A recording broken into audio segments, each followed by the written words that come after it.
Fala, meu querido, seja muito bem-vindo aqui ao vídeo mais esperado do canal, segundo o Ayrton. Acontece que ontem eu tive a ideia de perguntar para os inscritos do canal que fazem parte da nossa comunidade no WhatsApp, o grupo Foco e Felicidade, que eles fizessem perguntas que eles gostariam de ouvir uma resposta minha, qualquer tipo de pergunta.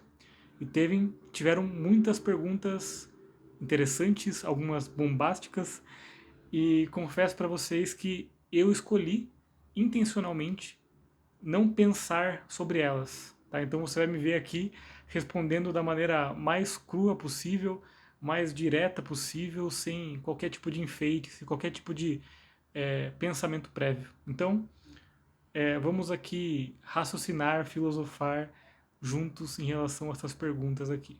Como você pode ver, temos um gato dorminhoco ali no canto, então ele também vai nos acompanhar enquanto o sono dele durar. Até ele me encher o saco para abrir a porta. Então vamos lá, eu vou separar esse vídeo aqui depois em marcações de tempo para que você possa navegar pelas perguntas que mais te interessam, tá? Então dá uma olhada aqui na descrição e caso não tenha, cobra, tá? Porque às vezes eu esqueço de colocar ali na legenda. Vamos começar então com a pergunta do Guilherme Perini. Grande abraço, meu querido. Um aluno de mentoria meu. Vamos lá. Como manter a calma e ser mais racional em momentos de extrema pressão e estresse? O que me chama atenção nessa pergunta aqui é a palavra racional. Por muito tempo eu busquei ser mais racional diante de situações de extrema pressão e estresse. E o tiro sempre saiu pela culatra para mim quando eu tentei fazer algo desse tipo. Porque a racionalidade, ela é separada da parte emocional nossa. Então, quando a gente tenta racionalizar uma emoção de ansiedade, de medo, de vergonha, é como você tentasse é, lutar, sei lá, vou dar um exemplo muito besta agora aqui.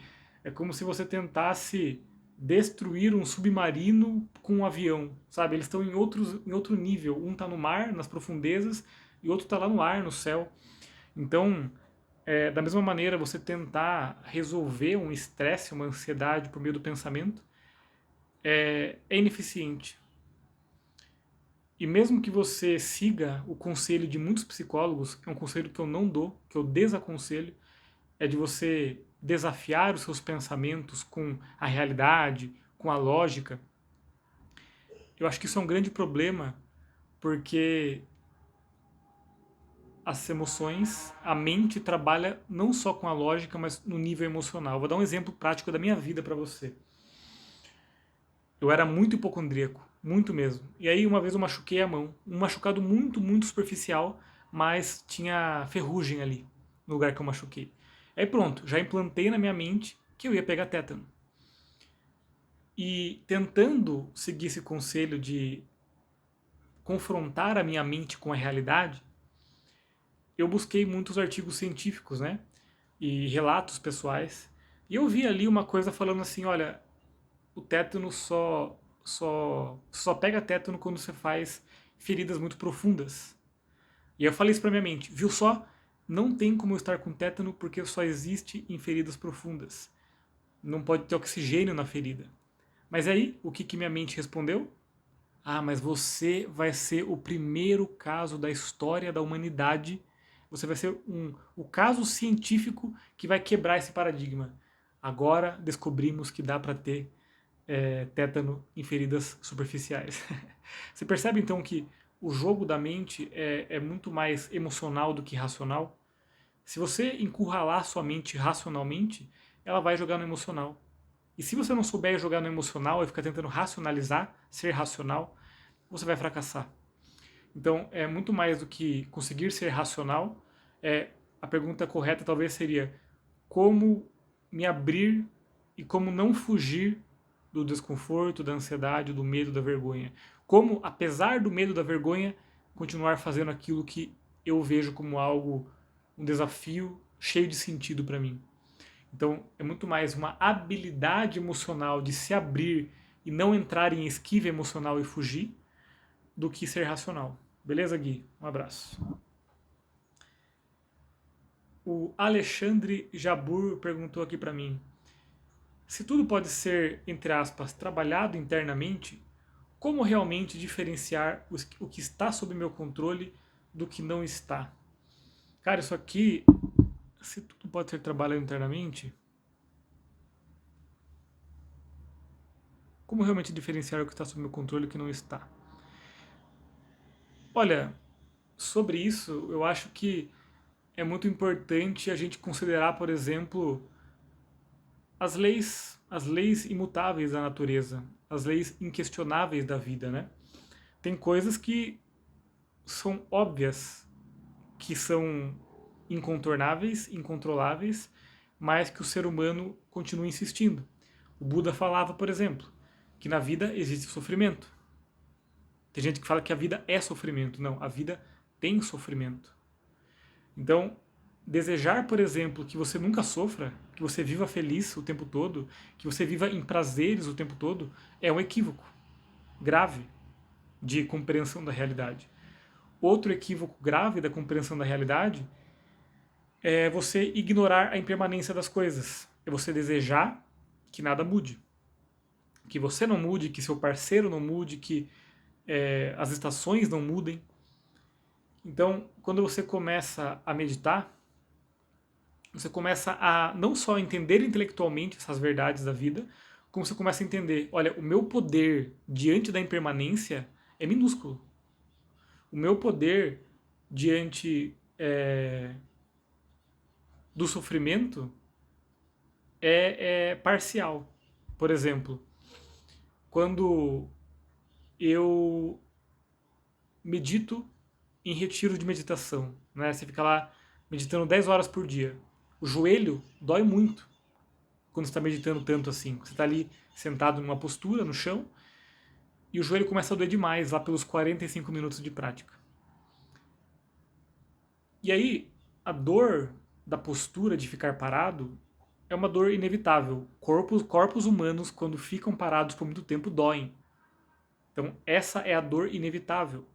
Mas daí tem o sofrimento, que é opcional. Então, a dor que acontece no meu joelho é um sofrimento imediato. Faz parte da vida, não dá para contornar, porque eu me propus a meditar por 1 hora, então não dá para contornar. Mas a história que a minha mente conta sobre essa dor é opcional. Então, tem duas opções. Ou eu olho para a dor no joelho e abraço essa dor, eu permito que ela esteja ali, ou eu vou engajar com meus pensamentos da mente que ficam falando: eu detesto essa dor, eu quero que ela passe logo, por que eu me meti aqui? Deixa eu espiar os outros. Aí você abre os olhos assim, parece que tá todo mundo pleno. Tá todo mundo sofrendo, mas você acha que tá todo mundo pleno. Então você começa a pensar: meu, não é para mim, vou sair daqui, não vai dar certo, tô meditando errado. Então, se você entra na neura da sua mente, você está criando sofrimento desnecessário. Então, o sofrimento, a dor é inevitável, o sofrimento imediato, mas o sofrimento secundário é opcional. Então, é você começar a perceber, Alexandre, quais dessas coisas fazem parte da vida, quais dessas coisas são criadas, quais desses sofrimentos são criados por narrativas mentais. Eu sei que essa é uma dúvida muito, muito comum, e eu até fiz uma tabela chamada Tabela da Sabedoria. Vou deixar aqui no link para vocês, na descrição, na verdade. Essa tabela funciona assim, mais ou menos. Por um lado, tem o que você tem de fato no seu controle, caso você treine sua atenção, caso você medite, você tenha maturidade emocional, e o que não está no seu controle. Então vai comparando, por exemplo, assim, você não consegue controlar seus pensamentos. Os pensamentos surgem de maneira aleatória na sua mente. Isso é incontrolável. Agora, a resposta que você dá aos pensamentos é controlável. Então a tabelinha ela vai diferenciando tudo isso que você me perguntou, o que está no controle e o que não está. Beleza? Então vai ser muito útil para você e para qualquer outra pessoa que tenha essa dúvida. Tá? Vale muito a pena você checar ali. Próxima pergunta. Igor Andrade. Como diferenciar sua real vontade da vontade de satisfazer as expectativas dos outros? Esse é um assunto que me interessa demais, porque a gente nasce um ser muito espontâneo, um ser já cheio de gostos pessoais, né? Eu, por exemplo, quando era criança, eu tinha uns gostos muito esquisitos, inclusive. Eu queria ser um detetive e ter um Fusca amarelo. E eu amava bandeiras nacionais, então eu ficava decorando bandeira do Canadá, bandeira da Angola, bandeira de não sei o quê. Enfim, tô só falando isso porque eu tinha os meus gostos de uma maneira muito espontânea quando criança. Isso me satisfazia, me dava prazer. Eu desenhava uns desenhos, uns rabiscos muito loucos, assim, mas eu amava o que eu fazia. Conforme você vai crescendo e vai sendo educado, vai ganhando, adquirindo linguagem pelos seus pais, pela escola, você vai adquirindo uma série de regras de como a vida deveria ser. E esse como a vida deveria ser vai podando, vai minando aquilo que realmente toca o seu coração. Então, a criança nasce espontânea e o crescimento dessa criança é marcado por vários momentos em que essa espontaneidade é quebrada por um adulto. E por que, que o adulto faz isso? Porque esse adulto já teve a própria espontaneidade quebrada. Ou uma criança, às vezes, da sua mesma idade, poda você. Por quê? Porque ela já foi podada antes de você. Então, nós vivemos em sociedade num ciclo sem fim de quebra de espontaneidade. As pessoas, quando veem outras sendo espontâneas, por um, não um remorso, mas uma vingança não percebida, acaba podando você. Então, a gente chega na fase adulta cheio de eu deveria fazer isso, esse é o correto. Isso aqui é bom, isso aqui é ruim para mim. Isso aqui dá mais dinheiro, isso aqui dá menos dinheiro. E aí, a questão da diferenciação, ela não vem no nível racional, porque o nível racional então está cheio de sujeira dos outros, mas vem de uma capacidade de despir a própria mente. Tem uma imagem que eu gosto muito que descreve muito bem essa questão, que é de uma poesia do Fernando Pessoa, do heterônimo dele, Alberto Caeiro, que é o meu preferido. E aí ele fala assim: eu desejo raspar a tinta com que me pintaram a consciência. E esse é o nosso dever aqui, Igor. É raspar a tinta com que pintaram sua consciência. Ou seja, todas essas regras que te impuseram formaram camadas e camadas e camadas de tinta que deformam sua visão de mundo e a sua relação com você mesmo. E aí, a meditação, ela não serve para colocar mais uma camada de tinta em cima, uma camada mais bonita, uma camada mais brilhante, não. A meditação é raspar essa tinta para que você entre em contato de novo com o mundo da mesma maneira. Estão ligando aqui, apareceu um aviso, mas acho que não parou a gravação. Recapitulando aqui. A meditação, então, não é acrescentar mais uma camada de tinta, e sim raspar as camadas de tinta para que você volte a entrar em contato com o mundo de uma maneira pura e direta, assim como você tinha quando criança. Não é à toa que os monges, a característica de um grande meditador é um riso muito fácil, é uma leveza, tem um quê infantil ali. Tá? Tem uma grande sabedoria, uma maturidade emocional muito grande, mas também tem uma leveza infantil nessas pessoas. Então, isso vem desse raspar a consciência. Então, isso vai se apresentando para você. E aí, uma chave que você pode usar é a sua própria régua emocional. Quando você faz uma ação, isso te eleva, isso te inspira, isso te faz se sentir bem com você mesmo. Se isso acontece, é um sinal de que é algo verdadeiro seu. Se é algo imposto, a força vai soar como uma prisão, como algo que te paralisa, algo que te desanima. Então, a nossa regra é aquilo que inspira. Não é o caminho sem sofrimento. Tá? Eu vejo muita gente falando assim, ah, quando está no caminho certo, tudo vai assim, numa boa, tudo desliza. Não concordo com isso. Tá? O próprio Buda mesmo teve muitas dificuldades antes de alcançar o conhecimento que ele alcançou. Então, não é sobre não ter sofrimento, e sim sobre esse sofrimento que você está passando ter sentido para você, te inspirar, te motivar. E também não é só sofrimento, tem as suas delícias, tá? Isso é importante. Outra pergunta, Luan Ramos, um abraço também, meu querido. Como aceitar uma condição difícil, física ou mental, sem cair na resignação passiva e ainda conseguir viver com sentido, mesmo quando ela continua presente e sendo feliz? Tá, então vamos lá. Deixa eu organizar aqui. Como aceitar uma condição difícil, física ou mental, sem cair numa resignação passiva? Cara, isso entra numa questão assim. É um aparente jogo de palavras que, na verdade, tem muito a ver com a maneira interna com que estamos encarando nossas dificuldades. Porque se você tem uma condição difícil, física ou mental, eu conheço esse meu aluno aqui, então eu sei do que ele está falando, de questões de zumbido, de névoa mental, que fica uma visão mais embaçada e tudo mais. Problemas físicos que a ciência ainda não encontrou uma solução. Eu tenho zumbido no ouvido, por exemplo, e não tem nenhuma cura bem estabelecida para isso. Então, você tem duas opções diante dessa situação do zumbido, por exemplo. Ou você fica reagindo emocionalmente àquilo, eu detesto esse zumbido, eu nunca mais ouvi o som do silêncio, por que eu fui inventar de fumar maconha e meditar, porque foi assim que o meu zumbido apareceu. Então, você pode ficar se punindo, se criticando, querendo que isso mude, que isso pare, ou você pode treinar a sua atenção para entrar em contato com o zumbido ou o que quer que seja na sua experiência, névoa mental, um pensamento nocivo, uma ansiedade, uma depressão.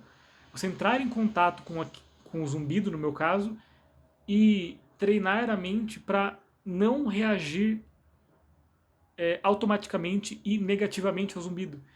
Hoje, virtualmente, eu já nem escuto mais meu zumbido. Mas não é porque ele não exista. Se eu tampar o ouvido assim e prestar atenção, eu escuto ele.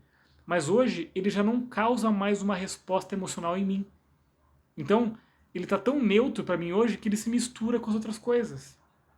E veja então, você acha que eu tive uma escolha passiva?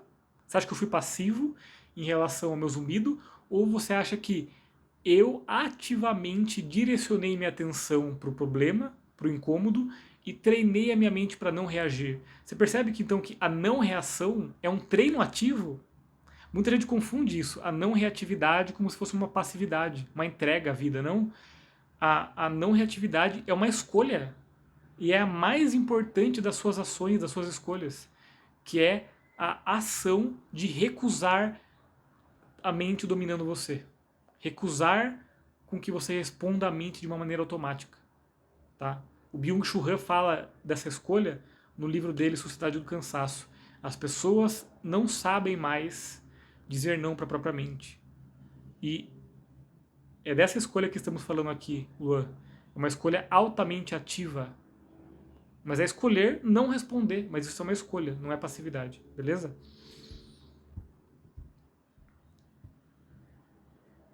Vamos lá, o Bruno me mandou outra. Como aprender a lidar com a angústia gerada ao quebrar as expectativas de outra pessoa, barra magoá-la? Isso aqui é muito difícil mesmo, né? É uma questão assim muito desafiadora. Eu tenho bastante dificuldade em relação a isso. E o que me ajuda muito a lidar com isso é você ter clareza dos seus valores pessoais. Porque é assim, guarda no seu coração isso aqui, Bruno.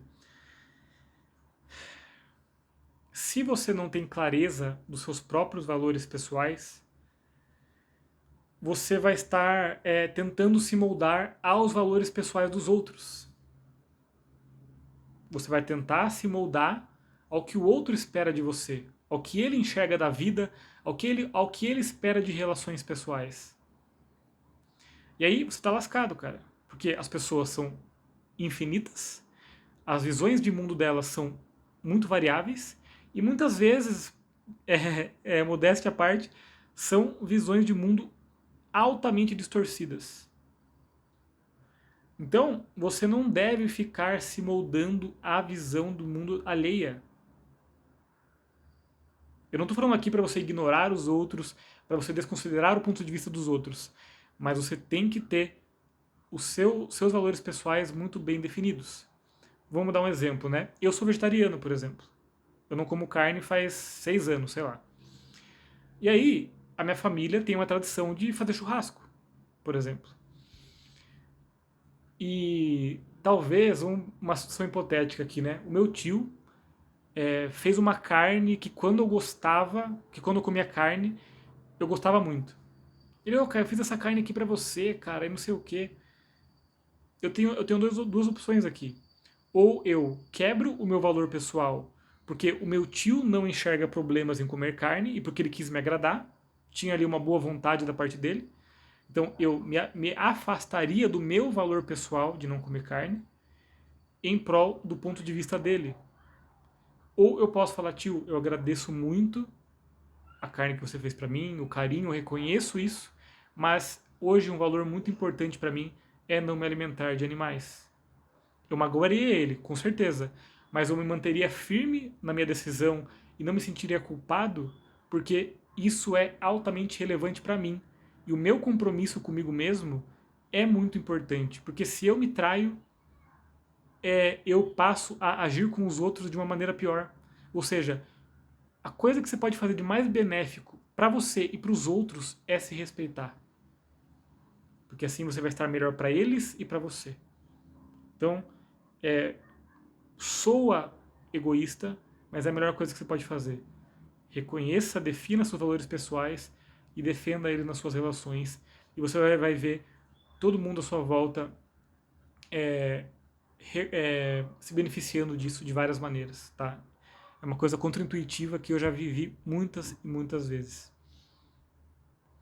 A Maria Cláudia mandou assim para mim: como continuar sendo funcional e fazendo suas obrigações de adulto quando você está tão triste que não tem energia nem para abrir os olhos e sair da cama?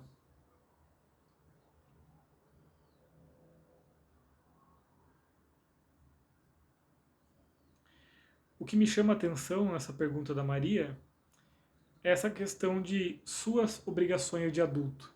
Porque me parece que na mente dela, então, existe um tipo ideal de adulto, funcional, e que ela está distanciada desse tipo ideal de adulto.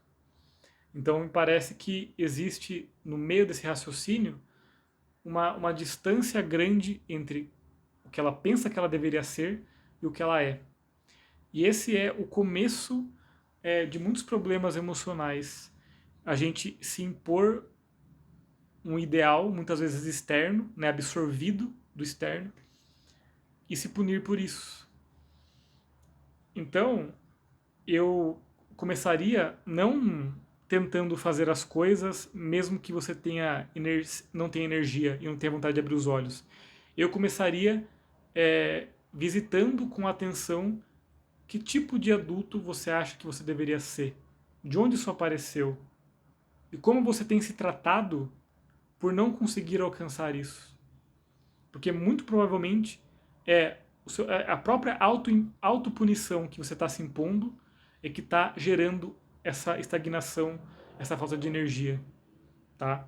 Então, começar se tratando com mais carinho e começar a desmontar esse ideal de adulto que tem na sua mente, para mim seria o primeiro passo mais importante para você começar a lidar com a vida de uma maneira mais leve e conseguir se engajar mais nas coisas. E outra coisa que um deprimido, posso falar aqui com, como diria a galera da história, tem um local de fala, porque já passei por isso. O deprimido também vive muito na cabeça, perturbado pelas autopunições, pelos autojulgamentos. Então, é importante aprender a se reconectar com os sentidos, tá? Sentir o sol tocando a pele, o vento batendo, a sensação de uma caminhada. Parece bobo, parece ridículo, mas o deprimido precisa urgentemente sair da própria cabeça.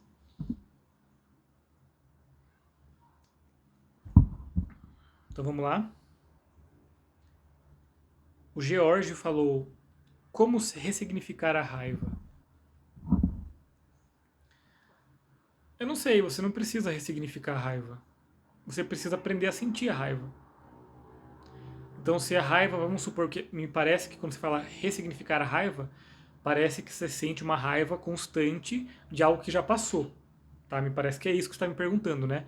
Como lidar com a raiva de algo que já passou e que sempre se repete? Eu estou sempre ruminando essa coisa do passado. Você deve. Isso aqui é uma prática meditativa, né? Enfim, que eu não vou poder falar aqui pelo contexto do vídeo e tal. Mas você basicamente busca trazer à tona essa memória que te causa raiva, essa experiência que te marcou negativamente, e deixa vir tudo à tona. O seu ambiente, o ambiente que você estava, os xingamentos que foram trocados, caso foi uma briga, os pensamentos que passaram na sua cabeça, as emoções, as sensações que surgiram no corpo, deixa tudo aparecer como da primeira vez. E aí, em vez de fugir, em vez de querer ressignificar, em vez de querer consertar a raiva, deixa ela fluir. Deixa ela se manifestar, deixa ela explodir se for preciso e deixa ela se desgastar por conta própria. Não fuja.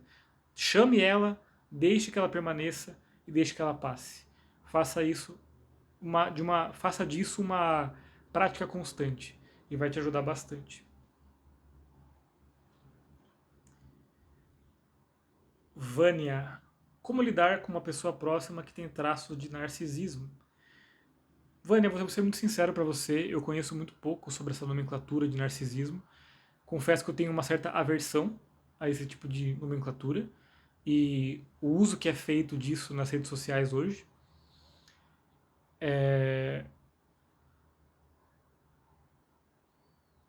Mas eu focaria na, como eu falei ali pro Bruno, né? Eu focaria nos seus próprios valores pessoais. Porque se você está numa relação, numa dinâmica com uma pessoa que tem esses traços narcisistas aí, eu acho que é importante você conseguir defender os seus limites. Você conseguir, inclusive, se afastar quando for necessário. E para isso, de novo, você não pode ficar querendo se moldar e agradar o outro se ao agradar o outro você se ofende, você se limita, você se trai. Então, eu acho que tem muito a ver com isso, independentemente do narcisismo ou não.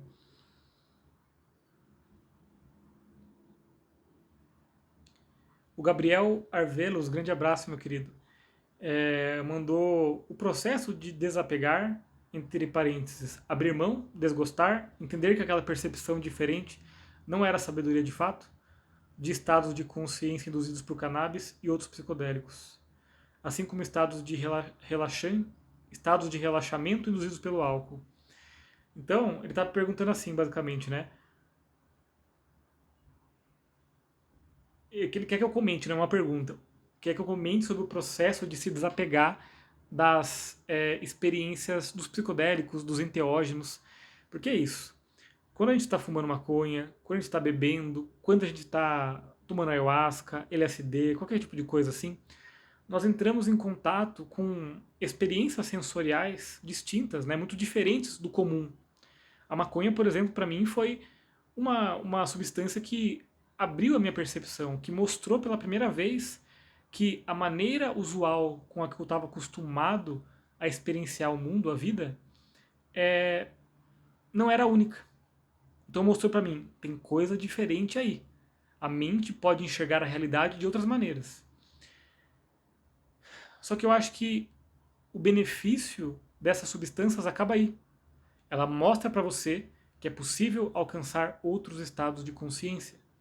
Mas, muitas vezes, principalmente nos enteógenos, a mente acaba criando tantas fantasias, tantas narrativas extras, que você acaba se confundindo ainda mais.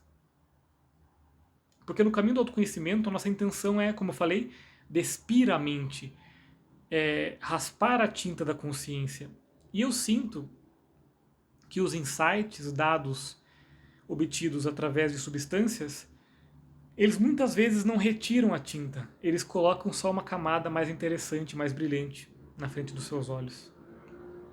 Então, Eu acho que pode ser benéfico, pode ser saudável, pode ser interessante, pode te deixar feliz, mas no fundo é saber, isso foi uma sensação, essa foi uma imagem mental que surgiu durante o efeito, mas agora passou. E o que me sobra aqui de novo é a realidade. Eu não posso ficar na brisa para sempre. Não posso ficar naquela viagem para sempre, naquela visualização para sempre. A realidade sempre bate a porta de novo. É isso. Tá? Então, o processo de desapego surge muito disso, da percepção de que não resolve. É isso. Eu parei de fumar por causa disso. Percebi que eu não precisava mais, que não fazia mais sentido. Que a meditação podia me oferecer uma coisa muito mais profunda.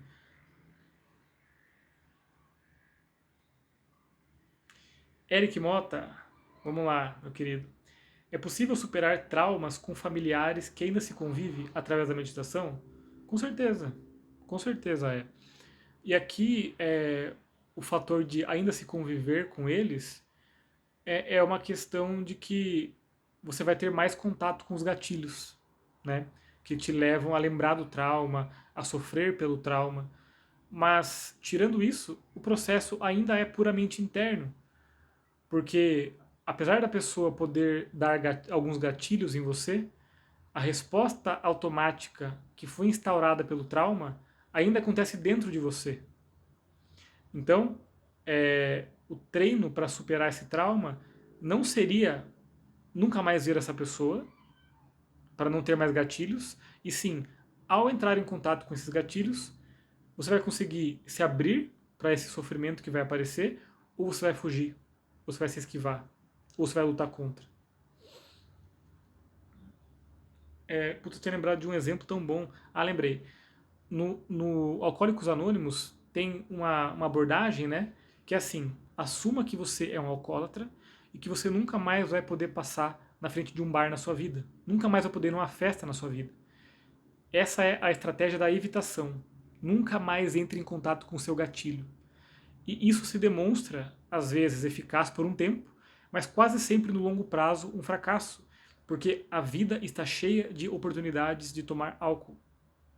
Então, em vez de tentar fugir do gatilho, no caso, o seu parente, é muito mais frutífero você aprender a lidar. Quando o gatilho for ativado, você conseguir evitar uma resposta muito drástica, muito reativa. Isso é maturidade emocional, isso é treino de equanimidade. Tá? Tudo isso são habilidades treináveis pela prática. E claro, se for a sua intenção, né, Eric? É importante, se você quer continuar vendo esse parente, aí sim isso faz sentido. A Bela falou assim: Caio, minha questão é com o foco mesmo.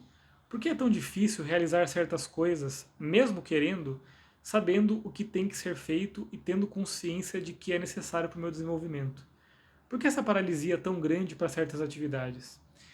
Geralmente a gente tem paralisias para coisas que são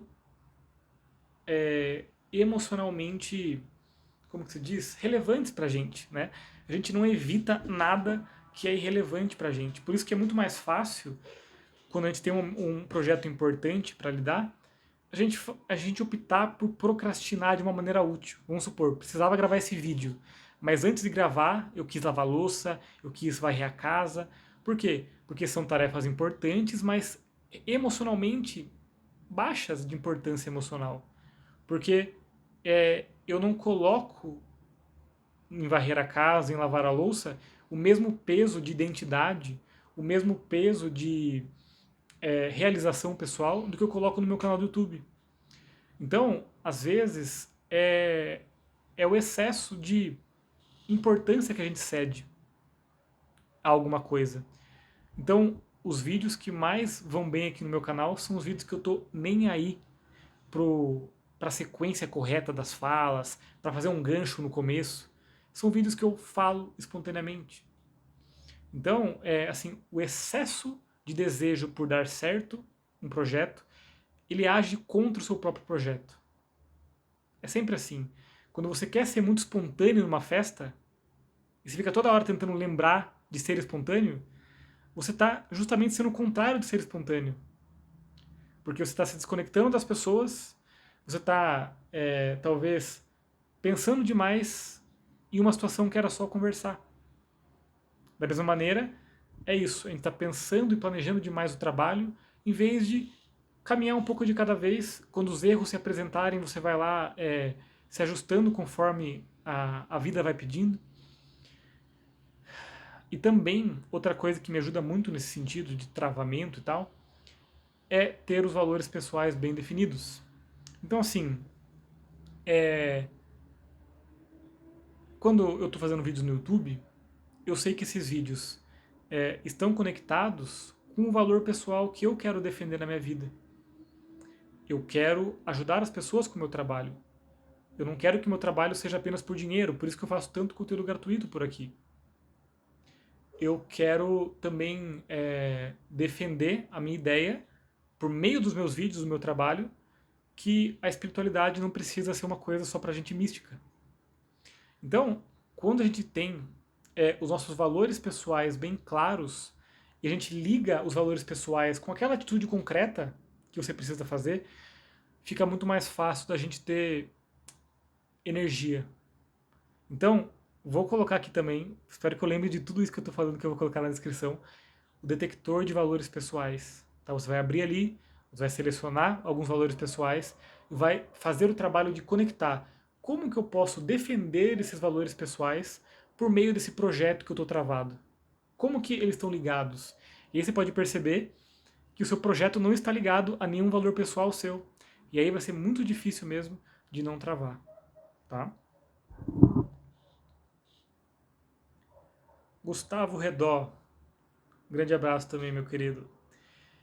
Bom dia, peço licença para pegar carona na pergunta da colega, acho que era da Bela, né?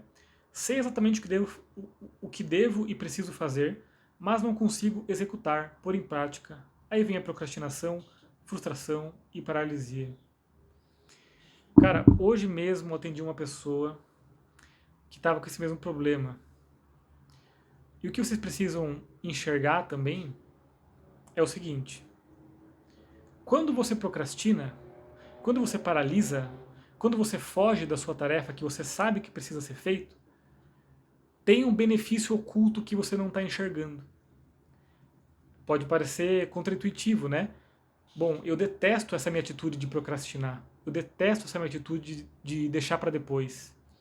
Mas ela está exercendo uma função para você, porque caso ela não estivesse fazendo algo de útil para você, você não estaria repetindo esse comportamento. Então, vale a pena você pensar assim. Deixa eu dar um exemplo, vai, para deixar mais concreto. Vamos supor que quando eu sento para gravar um vídeo, eu fujo porque eu sinto uma aceleração no peito, surgem pensamentos de que todo mundo vai rir de mim, que eu sou uma vergonha, que eu sou um influencer, coisas assim, vão me zoar.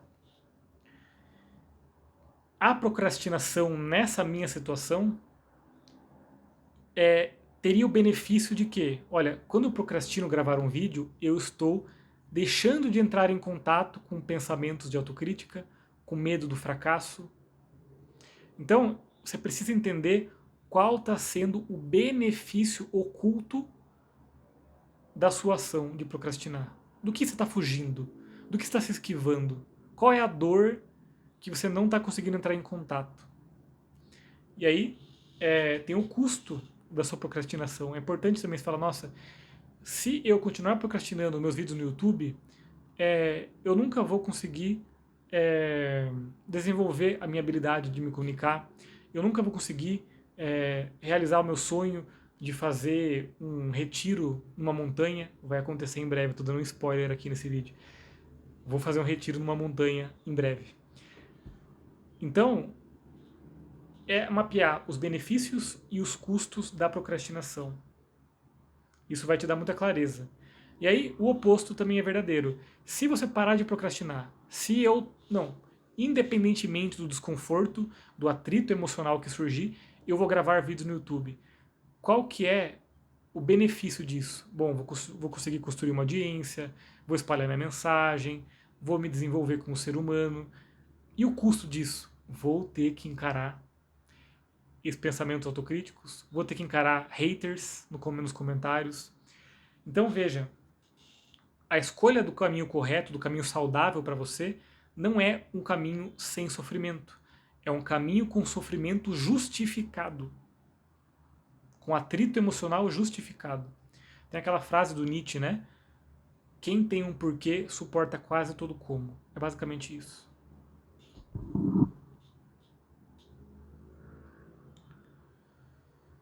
A Elidiane, uma queridona também, mandou para mim aqui. Gostaria de saber como lidar com o vício em celular.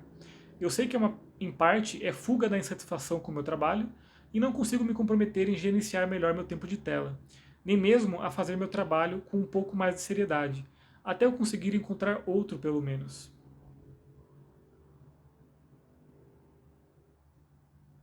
Então, que bom que você já sabe, né? Uma fonte aí que te faz usar demais o celular. É importante você saber que o trabalho está sendo um gatilho para você nesse sentido. Mas e aí? Você já descobriu o gatilho, o que você faz agora, né? Bom, vamos primeiro para soluções mais técnicas, mais práticas, que não são treino. Você pode, por exemplo, ó, tô lendo aqui o grupo, né? O grupo do Foco e Felicidade. Tá com filtro, deixa eu tirar aqui. Ó, então tá colorido, tá vendo? Não sei se dá pra ver aqui. Eu tenho um botão de deixar o meu celular em escalas de cinza. Dá pouca diferença aqui, mas tá cinza e agora tá colorido. Então, você pode colocar o celular em escalas de cinza quando você não quiser usar, porque isso é, faz o celular ficar desinteressante, tá? Você também pode baixar esse aplicativo aqui, ó, que deixa o celular muito chato, que é o Minimalist Phone, tá? E você pode colocar aqueles timers e tal e coisa assim. Mas isso são só obstáculos que você coloca para você ter mais tempo de pensar na escolha de usar o celular. Mas, no fundo, o que você precisa fazer é entender qual que é o desconforto que está te fazendo buscar o celular como uma rota de fuga. Porque o ser humano, ele se esquiva emocionalmente do desconforto de 4 maneiras diferentes. Eu tenho uma sigla que eu chamo de DEPS, tá? Então são 4 maneiras universais. O D é para distração, é o caso do celular. Ou seja, você sente um desconforto com o seu trabalho, que precisa ser melhor examinado por você, Lidiane. O que aparece no corpo, o que aparece na mente em relação ao seu trabalho, que faz você fugir para o celular, para se distrair no celular. Então tem a distração do DEPS, depois tem o E, que é evitação direta, ou seja, a pessoa escolhe não entrar em contato com o gatilho, vamos supor que nunca mais vou tocar nesse trabalho. Larguei o trabalho, não entro mais em contato com ele, não quero ver mais nada desse trabalho. Seria uma evitação direta. Depois tem o modo de esquiva emocional, que é o pensamento. Você tenta racionalizar o problema. Então você foge do desconforto físico e mental e tenta ficar pensando numa solução. E por fim, o S do DEPS, que é substância. Ou você fuma, ou você bebe, ou você come demais, tá? Então, Elidiane, o celular está servindo para você como uma esquiva emocional de distração. Então vale você investigar na sua experiência de qual sensação você está fugindo, de qual pensamento você está fugindo. E quando você conseguir sustentar o seu contato com esse desconforto sem querer fugir, você vai começar a vencer o celular por aí. Teve um aluno meu recentemente, o Diego, que o uso diário dele de Instagram era de 3 horas. Depois de treinar a atenção e a reatividade emocional, ele passou a usar o Instagram 3 horas por semana. Tá? Então tem jeito. Lucas Tadeu, vamos lá, Lucas. Ainda pratica Kung Fu? Como essa prática te ajudou a lidar com os problemas e paralisias do dia a dia? Se é que ajudou. Sim, ainda pratico Kung Fu. Para quem não sabe, eu sou praticante de Kung Fu de Wudang. Não é o Kung Fu de animais, tigre, louva-a-Deus. Não tem nada disso. E me ajuda demais, porque eu demorei para aprender que dentro do autoconhecimento, a, a, a saúde do corpo, e não só a saúde do corpo, a conexão que você tem com o corpo é tão importante quanto fortalecer a mente. Então, para mim, o Kung Fu oferece uma intimidade com o meu corpo que eu não teria de outra maneira. Então, quando eu treino, sei lá, botar o pé na cabeça, dar chutes de várias maneiras diferentes, eu acabo conhecendo o meu corpo de maneiras que eu não conheceria. Então, digamos que me ajudou mais a conectar mente e corpo, tá? A quebrar essa barreira entre mente e corpo. Então, existem meditações em movimento, por exemplo, dentro do Kung Fu, dentro do Tai Chi, que eu aplico às vezes com meus alunos, inclusive, também, o que é muito importante. E outra coisa que o Kung Fu me ajudou é que você passa a se enxergar, ou seja, uma arte marcial, no geral, e outros exercícios também, eu acho que isso ajuda bastante, você passa a se enxergar de uma maneira mais elevada. Depois que eu aprendi a usar meu corpo para me defender e para fazer coisas muito legais, eu me sinto muito mais potente. Eu tenho uma energia diferente, eu me sinto mais capaz de sair de situações difíceis. Depois que eu comecei a praticar Kung Fu, dentro dos meus retiros de meditação, às vezes bate uma bad forte dentro de retiro, assim, é muito difícil mesmo o retiro de meditação. Eu trazia essa energia, digamos, de guerreiro, assim, para dentro daquela situação difícil e eu conseguia passar por ela muito mais fácil. Então, eu acho que o esforço de uma arte marcial fortalece a sua autoimagem também. Isso facilita com que você sustente o desconforto com mais abertura também. O Alan Camargo perguntou para mim, vamos lá, Alan, como não pirar com tanta coisa no mundo colapsando? Guerras, crises econômicas, crises sociais, adoecimento mental coletivo. Cara, coisas básicas assim, né? A gente não foi feito para ficar sendo atualizado 24 horas por dia sobre todos os problemas do mundo. Então, o Thich Nhat Hanh recomenda isso, que você faça uma dieta mental. Porque muita gente faz a dieta física, né? Ah, eu não como carbo. Ah, eu sou... Como que chama aquela dieta lá? Dieta carnívora. Enfim. Mas as pessoas não pensam que elas também estão comendo com a mente. Tudo que você consome, tudo que entra em contato com os seus sentidos, no caso, informações de redes sociais, está sendo armazenado na sua mente, sendo digerido e começa a fazer parte de você. Então, vale a pena você fazer uma curadoria cuidadosa do que você vai assistir. Eu, por exemplo, na minha infância, na adolescência, na verdade, assistia vídeos terríveis na internet. Não vou descrever aqui porque é perigoso. Terríveis. Não estou falando de um acidentezinho ali, não. Vídeos terríveis. E eu tive que lidar, muitos anos depois, com essas imagens que eu entrei em contato na adolescência, já adulto. Em retiro de meditação, eu via todos aqueles corpos que eu enxerguei, toda aquela violência que eu tinha visto. Então, o primeiro passo é você fazer uma dieta mental, uma curadoria do que você vai consumir.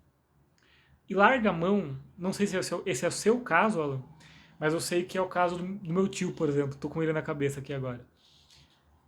Ele é aquela pessoa que sente que só vai ser inteligente, só vai estar por cima das coisas se ele estiver completamente bem informado. E isso é uma mentira. A informação solta, sem maturidade emocional, só vai gerar sofrimento para você. Então, outra dica minha é que você reduza um pouco o tempo de consumo de informação e passe a praticar mais meditação.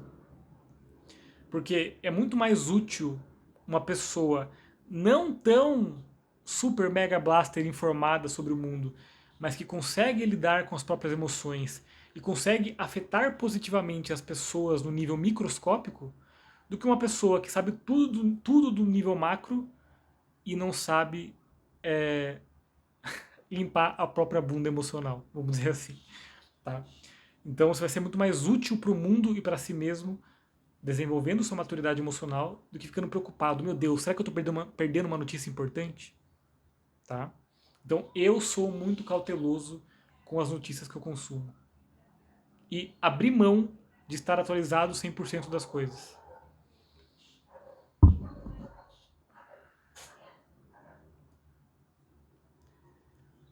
Elisa, isso aqui é interessante, é diferente das outras.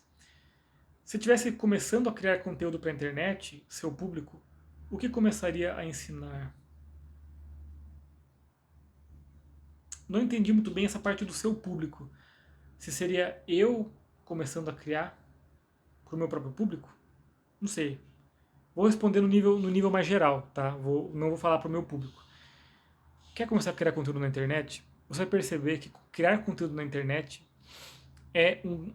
demanda muito autoconhecimento. Porque você vai se ver querendo copiar os outros. Você vai querer se ver querendo agradar o seu público.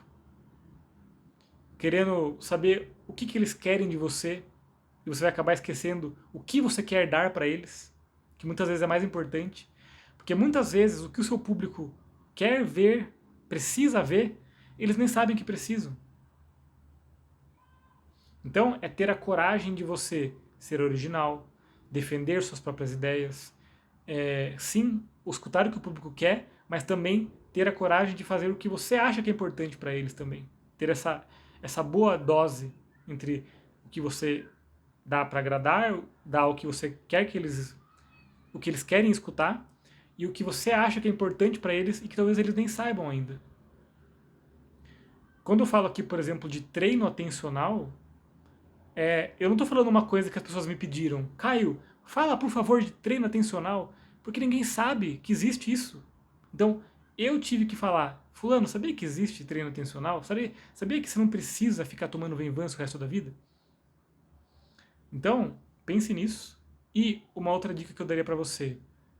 A constância e a frequência é muito mais importante do que o primor por uma qualidade excessiva. Pode ver aqui no meu canal, desde o ano passado eu estou postando um vídeo por dia, com algumas falhas, algumas pausas, mas foi isso, foi muito mais frequência do que, eu vou fazer o vídeo perfeito, vou demorar um mês para editar o vídeo, não. Grava e faz e posta, deixa que o mundo dê o feedback para você e você analisa depois, tá? Constância acima de qualidade. A Bia também perguntou, e eu vi que essa pergunta aqui deu muito o que falar no grupo. Vamos lá. É ingratidão não gostar dos próprios pais? É possível resolver esse conflito interno morando ainda com eles? Contexto, se necessário. Importante. Apesar de ter apego a eles e ache que talvez isso seja amor, entre aspas, eu não suporto dividir o mesmo espaço com eles devido a muitos problemas do passado. Me sinto mal, pois eles me deram amor quando era criança e eu vivo nas dependências deles. Vamos lá, Bia, eu vou. Como tudo aqui, vou responder do meu coração, sem pensar muito, né? Eu vivi muitos conflitos com os meus pais, principalmente com meu pai. A gente era muito próximo na infância, ele brincava muito comigo, a gente jogava muita bola junto, a gente conviveu muito. E ele era assim, uma pessoa muito importante para mim. Conforme fui crescendo, lá na adolescência, claro, uma boa parte por mim, que foi ficando mais quieto, mais retraído, mas também ele não sabia muito bem como penetrar essa barreira que eu fui construindo. E houve um afastamento. E aí, hoje eu vejo que era até uma certa revolta contra ele, parte da minha rebeldia de adolescência, né? Então, fiz essa tatuagem que o paraíso pode esperar, porque é uma família católica que eu venho, né? Enfim, questionava os valores deles a todo momento. E a nossa relação piorou ainda mais quando eu comecei a fumar maconha, já na universidade, né? Eu ainda dependia dos meus pais na faculdade. Então, eles descobriram que eu fumava e isso foi, assim, um grande conflito mesmo, quase saí na mão com ele. Então, isso afetou muito minha relação com ele. E apesar disso, eu sentia muita raiva, mas se eu fosse honesto comigo, eu também senti uma dor. Uma dor de, poxa, que pena que tem que ser assim, né? Que depois que eu saí da casa dos meus pais, talvez eu nem tenha mais contato com ele, porque eu não tenho vontade de voltar para casa dele, vamos dizer assim. Então, um belo dia eu lembro, inclusive, que eu falei assim para ele: pai, se você continuar cobrando certas coisas de mim e me tratando dessa maneira, o que vai me fazer voltar, visitar você quando eu tiver minha casa, quando eu sair daqui? E nessa conversa, nossa, a gente chorou muito e foi uma conversa muito difícil, assim. Mas, enfim, nós estávamos buscando uma maneira de que aquela relação voltasse a fazer sentido se não fosse o vínculo de dinheiro que a gente tinha.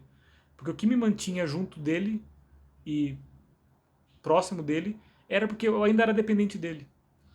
Então ficou muito claro para mim assim, cara, se eu quero manter o meu pai na minha vida, eu preciso encontrar alguma outra maneira. Mas não foi nessa conversa que eu descobri, tá?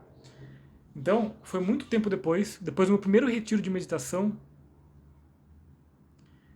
que eu pude, como dizer, entender que dentro dessa dinâmica que a gente tinha, sim, ele tinha muitas culpas, muitos erros, muitas falhas, mas ficou muito claro para mim de uma maneira inegável que eu, pelo menos na minha história pessoal, não sei qual que é a sua, tá? Mas na minha história pessoal, eu também tinha errado em muitos aspectos. Então, eu comecei digamos assim, a deixar de exigir do meu pai uma certa um certo ideal que eu tinha de pai e passei a aceitar o meu pai como um adulto falho, muitas vezes perdido, muitas vezes confuso, que ele é. Foi só quando eu parei então de colocar ele contra um ideal que eu tinha e vi a humanidade que tem nele, a fragilidade que tinha nele e a fragilidade que tem em mim, é que eu consegui ter abertura para ele de novo. Inclusive tem um vídeo aqui no meu canal em que eu falo sobre essa minha relação com ele. Também, se eu esquecer, por favor me avise, mas eu quero colocar aqui na descrição esse vídeo. O nome dele é uma coisa assim, Como Treinar a Atenção Salvou Minha Vida, alguma coisa assim. Mas vamos voltar para a pergunta aqui, que eu acho que eu falei demais e não respondi tão bem.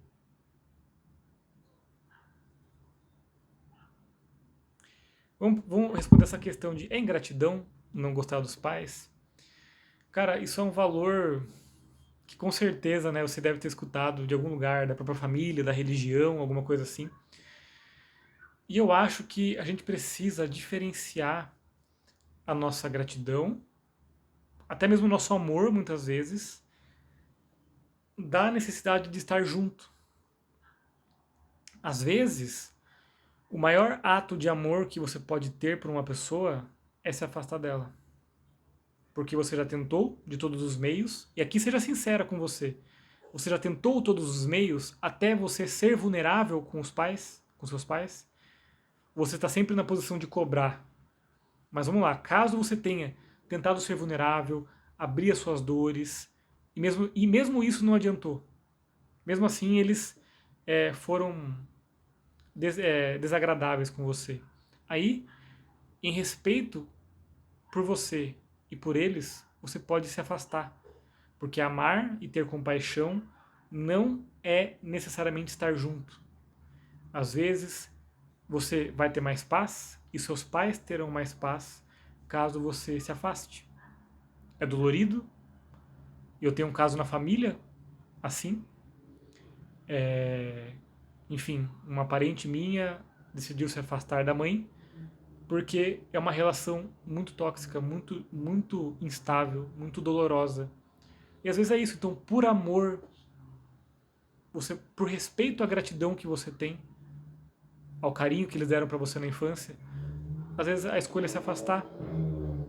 E aí, sustentar essa escolha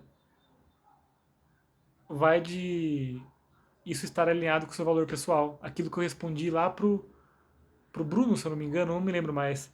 É aquela questão de como conseguir desagradar os outros, né? Tem a ver com isso. Você pode até magoar os seus pais, dependendo do que for, da maneira que eles enxerguem a situação, mas se isso defender um valor pessoal importante para você, se você sentir que você vai conseguir preservar o seu amor por eles dessa maneira, pelo menos temporariamente, até que você consiga curar isso dentro de você, talvez seja a melhor escolha nesse momento. E aí tem muito um trabalho interno, tá? Porque essa questão de perdão é a seguinte, de perdoar, né, os pais e tal. A minha vida ficou muito mais leve depois que eu consegui perdoar genuinamente. E aí o perdão tem algumas coisas importantes que confundem as pessoas. Primeiro, perdoar não é esquecer o que foi feito com você. Perdoar é você conseguir entrar em contato com a lembrança daquilo que foi feito com você, sem se explodir em raiva, sem se explodir em ódio. Você não esqueceu do que foi feito com você. Você não vai ser um idiota que esqueceu e vai deixar ser abusado de novo de qualquer tipo de maneira. Mas você conseguiu se abrir a tal ponto para essa lembrança difícil que você não reage mais emocionalmente de uma maneira negativa com aquilo. Você fez paz com o seu próprio passado. Veja, não é fazer as pazes com seu pai. Você não precisa ir lá e falar, pai, eu te perdoo. Não, o perdão acontece dentro. Sabe por quê? Porque o ódio que a gente cultiva e mantém dentro da gente é uma tentativa nossa de punir a outra pessoa por algo que ela fez de mal pra gente. Só que essa é uma maneira muito irracional de responder, muito inabilidosa de responder.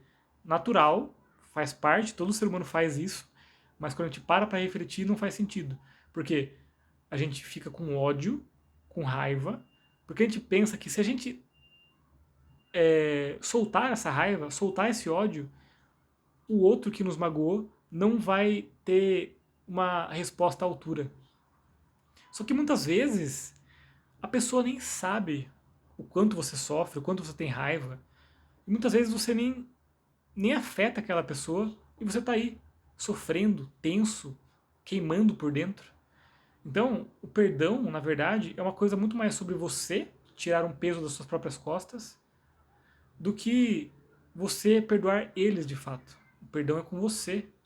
Assim, eu me amo a tal ponto de soltar isso aqui, sabe?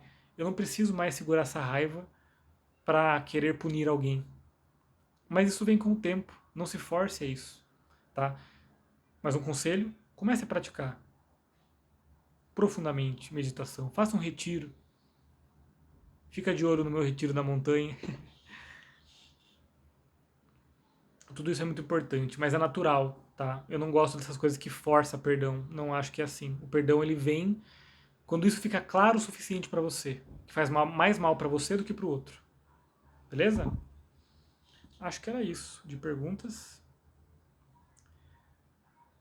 Ah, lembrei de outra aqui do Valderedo. Deixa eu ver aqui. Ele falou assim: fala um pouco sobre a motivação do TDAH. Começa algo e não termina, perde prazo, se distrai facilmente, evita tarefas longas, autossabotagem. Cara, em relação a isso, eu acho que a gente tem que tomar muito cuidado com esse. Eu gosto de tomar muito cuidado com os diagnósticos. A gente se apega muito aos diagnósticos e, pior, justifica demais os nossos comportamentos com base nos nossos diagnósticos. Claro, uma pessoa que tem TDAH tem mais dificuldade de prestar atenção, de evitar tarefas longas, de autossabotagem, mas as pessoas no geral têm isso também. O TDAH tem no nível maior, num grau maior. Isso eu reconheço, eu tenho TDAH. Mas a solução para você é a mesma solução que para outras pessoas. É treinar a atenção, é você conseguir treinar o seu foco sustentado, treinar a não reatividade, porque a dificuldade de prestar atenção na vida, se engajar com seus projetos, é muito menos uma falha na sua atenção. Não é que a parte da atenção do seu cérebro está quebrada que você precisa consertar. Não. Na verdade, você está muito reativo à realidade. Ao entrar em contato com uma tarefa longa, por exemplo, o seu corpo fica muito tenso, a sua mente fala demais e você ainda não aprendeu a lidar com isso. Então você foge. Conseguir se engajar com os projetos, prestar atenção, é muito menos sobre consertar a atenção e muito mais sobre não ser reativo. Isso se treina com meditação. Beleza? Essas são as perguntas desse vídeo. Por favor, comenta aqui qual foi a mais útil para você. Caso você queira ter a oportunidade de perguntar para mim em um outro vídeo no futuro, entre aqui também na comunidade Foco e Felicidade. Eu vira e mexe, mando coisas exclusivas por lá, então é um lugar muito legal de se estar. No mais, conte comigo. Caso você queira treinar a sua atenção comigo, individualmente, em 6 semanas, também tem um link aqui embaixo para você entrar em contato comigo. Beleza? Que você seja muito feliz, que você seja livre do medo e até o próximo vídeo. Bora!